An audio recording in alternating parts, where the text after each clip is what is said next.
If you told me that 6 weeks into 2020, we would already be playing and messing around with snapshots for the 1.16 Nether update, I wouldn't have believed you. Well, completely randomly, without so much as an introduction, the first snapshot for 1.16 has dropped. And boy, the internet went crazy. In this video, we're going to discuss and show off various elements of the brand new Nether update, or at least what we have of it, and give our thoughts on what's been implemented so far. So without any further ado, let's get right into it. This video is sponsored by MC Pro Hosting.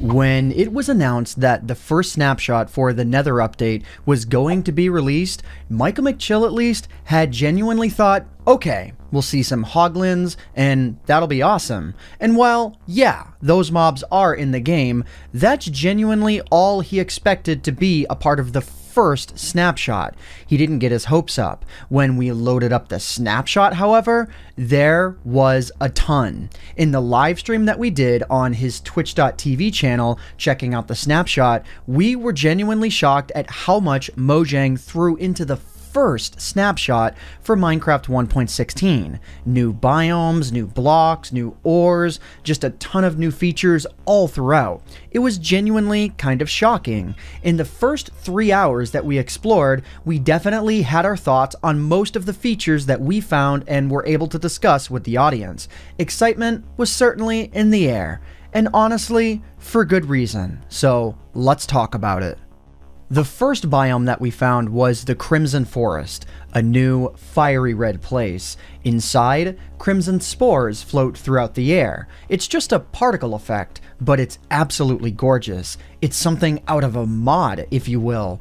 Absolutely massive trees with seemingly fire running through their trunks from the ground all the way from a new block, which is actually an old block, but we'll touch on that in a minute, called Nylium. Nylium is this world's grass. From the trees, weeping vines fall down. While they currently serve no purpose, they look great to stare at. The new hoglin mobs wander around the forest, though they don't really have any functionality right now, and on the floor, crimson roots and fungi can be found as well. This biome's sister biome of sorts is one of the most beautiful things to find in probably all of Minecraft. The warped forest is a greenish bluish biome. By Mojang's definition, it is the least hostile place of the Nether. Purple-red trees can be found, with blue streaks running upwards, and off in the distance, dark blue fog. This area is home to the Endermen, and it fits the aesthetic fairly well. Just like in the Crimson Forest, warp spores float throughout the air. Looking into the trees, you'll see a much better glimpse at a new block as opposed to in the Crimson biome. Shroom Light is a brand new light block, similar to glowstone in functionality, but appears in grown fungi. In both tree types though, you'll notice a lack of leaves. Instead, a new block is here, but we'll get into that later. And the last of the 3 new biomes introduced with the Nether Update snapshot is called the Soul Sand Valley. This new biome is home to the skeletons, ghasts, and a brand new block, Soul Soil. Soul Soil is another new terrain block for players to walk all over. While it doesn't have any functionality on the surface, such as slowing you down like Soul Sand does, it does have an interesting property that, when lit with fire, allows it to burn a blue flame. Pairing this with a stick and coal in the crafting grid allows you to even create blue torches, which can be turned into lanterns as well. These Soul Soil torches and lanterns bring a very much needed bit of color to torch variation. If we'd be able to see more of this in the future, I'd personally be glad. Also, please lower the ghast spawn rate within this biome. Seriously, myself and Michael found 16 ghasts in a single loaded area. It's a little too much if you find an open biome of this sort. It's just too much. Ample amounts of bone blocks can also be found within this biome, being from, quote, unknown creatures of the past, as Mojang says. Massive basalt pillars can also be found all the way from the ceiling to the ground. While this new block serves ultimately no purpose currently, they are quite nice to have in the game. Any new block variation is always welcome, especially for builders. In real life, basalt is a rapidly cooled lava, so it only makes sense that it would be found within pillars from where the lava that cooled originated from. Now, onto this update's new blocks. Crimson and warped stems, put simply, are the Nether's version of wood. Basalt blocks are, well, basalt blocks, no functionality. Crimson and warped nylium are the Nether's grass blocks. Their most interesting qualities is that, in reality, these blocks are actually just netherrack. So while it looks like grass and dirt, it's actually mined up rather than dug up.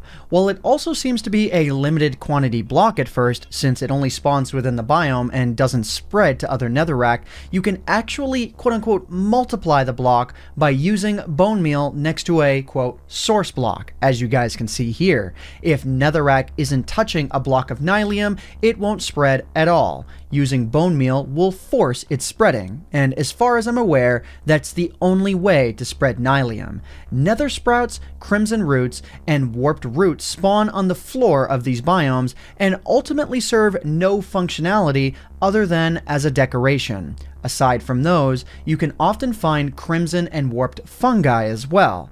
These mushrooms are actually the saplings that grow these massive trees. In these trees, however, we mentioned earlier that we'd get back to the leaves, and that's also kind of misleading. These are not leaves. They're netherwort blocks, meaning that when you chop down a tree, they don't decompose. If you want to get rid of these floating blocks, you have to mine them all up, or use TNT. The downside, no tool gets rid of them quick enough. So honestly, Mojang, please make it so that these break a little bit faster. There's also no crafting recipe for the warped nether blocks, so that would be very much appreciated as well. These trees are more than just looks though. These literally are the same as wood. You can strip them, make planks, sticks, signs, buttons, fences, gates, doors, and trapdoors. They're awesome. They're also not flammable at all. Because of this, Mojang, please make crimson and warped boats for lava. Please, it just makes sense with this update. If you're worried about us burning, make the boats give us a fire resistance effect when sitting and a short timer for when we're exiting. People would love it, and there would still be a risk for using them from skeletons and ghasts. Weeping vines and shroom lights also exist here, but they're limited and basic in their functionality. One lights up and looks pretty, and that's about it. There is one block that we haven't talked about though, and boy, it's huge. For the first time in years, a new ore has been added into the game, but this time it actually means something. Gold, iron, diamond. This has, for the longest time, been the only really important ores in Minecraft, aside from things such as emeralds, lapis, and redstone. The common thread in all of these three ores has been its ability to create tools and armor. While I know leather and chainmail exist, I am dismissing them for this example. Those simply pale in comparison to what we have before us. As it currently sits, there is a new best armor, a new best tool. This isn't by opinion, this is based on its stats. Meet netherite. Netherite is an extremely new ore type, but it's actually quite rare, being found deep in the nether's farthest pits underground, similar to where diamonds are. It takes its name as Minecraft's toughest ore.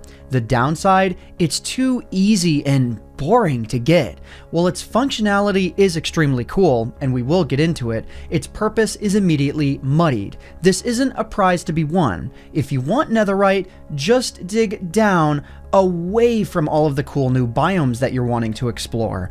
Anywhere from level 7 to 20 basically spawns this block. While its spawn density is pretty rare, finding the block is just extremely formulaic. There's no adventure. If you ask me, I want to have to kill a boss for it, or at least have to kill a boss to get it in huge amounts, maybe within an ancient temple of some sort, since the ore itself is called ancient debris.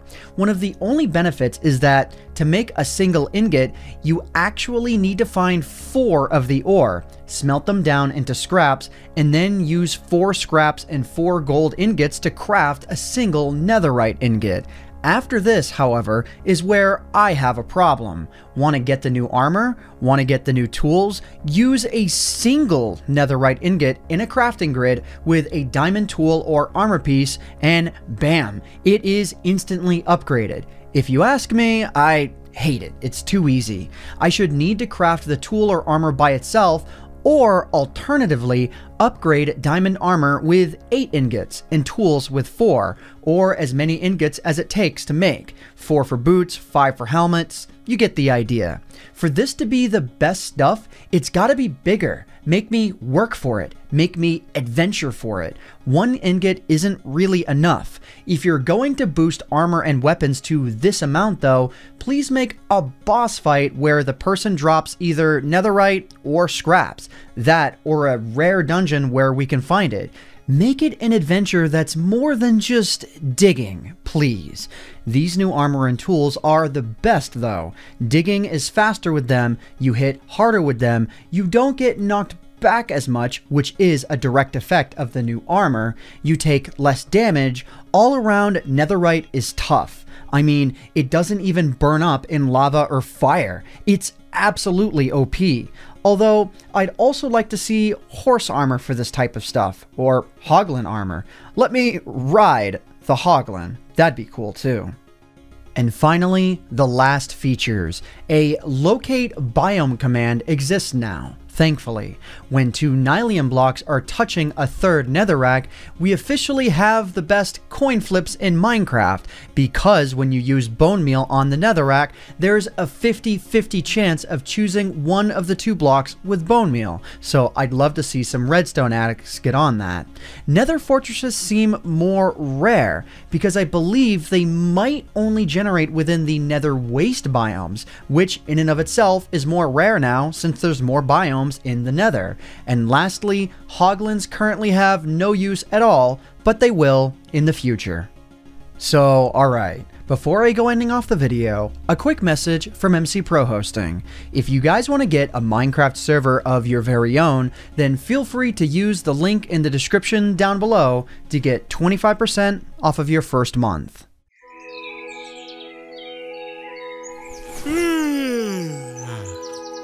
I love playing Minecraft, but I hate playing by myself. Well, have we got the perfect thing for you? Who said that?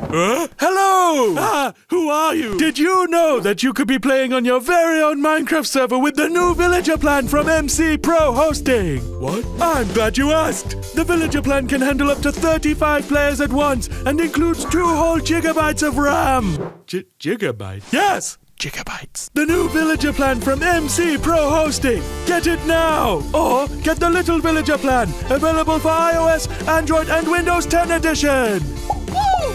Yeah! What have you done?